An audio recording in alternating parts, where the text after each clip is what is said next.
আসসালামু আলাইকুম, it's me Afsana চেহারি। আজকে আমি আমার হানিকে নিয়ে ঘুরতে বের হব। ঈদের পরে অসুস্থ থাকার কারণে তেমন কোথাও বেরই হতে পারিনি, তাই আজকে বের হয়েছি হানিকে নিয়ে 3 নম্বর চায়নাবাদে ঘুরতে যাওয়ার জন্য। এই তো আমি বাসা থেকে রিক্সা নিয়ে নিলাম চায়নাবাদে যাওয়ার উদ্দেশ্যে। বেশ কিছুদিন যাবত দেখছিলাম অনেক বেশি গরম পড়েছে, ভাবছিলাম এই গরমে কি বের হওয়া যাবে কিনা। তবে আল্লাহর রহমতে আজকের ওয়েদারটা অনেক ভালো ছিল, বাহিরে অনেক ঠান্ডা ঠান্ডা বাতাস ছিল। এই তো আমি অবশেষে চায়নাবাদে চলে এসেছি।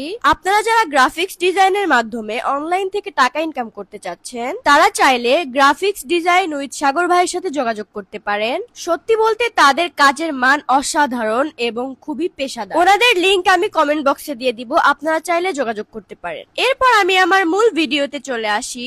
চায়নাবাদে নামার পর কোথায় যাব ভাবছিলাম। এখানে তো আগে অনেকবার আসা হয়েছিল, তাই বুঝতে পারতেছিলাম না আসলে কোথায় যাব। তাই আমি হাঁটতে হাঁটতে আমার হানিকে নিয়ে ডিঙ্গির সামনে চলে আসি। দেখুন ওরা ভেতরে কত সুন্দর করে সাজিয়েছে।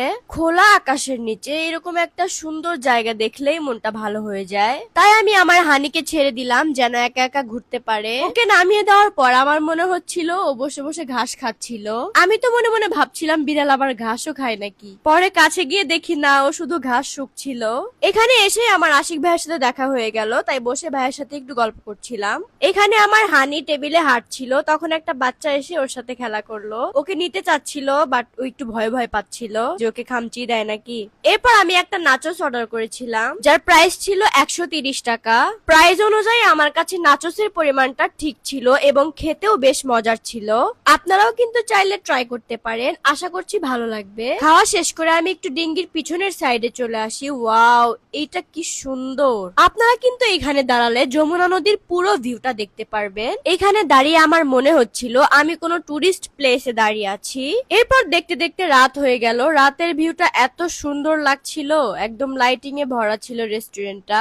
এরপর আমি ডিঙ্গি থেকে বের হয়ে একটু সামনে যেতেই দেখছিলাম একটা মামা যমুনার মাছ বিক্রি করতেছে। এখানে বেলে মাছগুলো দেখতে আমার কাছে অনেক বেশি ভালো লাগছিল, তাই আমি 1 কেজি মাছ নিয়ে নেই এখান থেকে। এখানে আমার থেকে 1 কেজি মাছের প্রাইস নিয়েছিল 1000 টাকা। মামা কিন্তু প্রত্যেকদিন সন্ধ্যার পর এখানেই মাছ নিয়ে বসে, আপনারাও চাইলে মামার থেকে মাছ নিতে পারেন। এরপর আমি বাসায় ফেরার সময় মনে হলো 1 কাপ চা খেয়ে বাসায় যাওয়া যাক, তাই আমি একটা রেস্টুরেন্টে গিয়েছিলাম চা খাওয়ার জন্য। দেখো এখানে হানিও চা খাবে, সেই জন্য কাপে মুখ দিচ্ছে বারবার। ভাবছিলাম সে চা খাবে, কিন্তু সে খেলো না, তাই তাকে না দিয়ে আমি খেয়ে নিলাম। চাটা আমার কাছে মোটামুটি ভালোই লেগেছিল।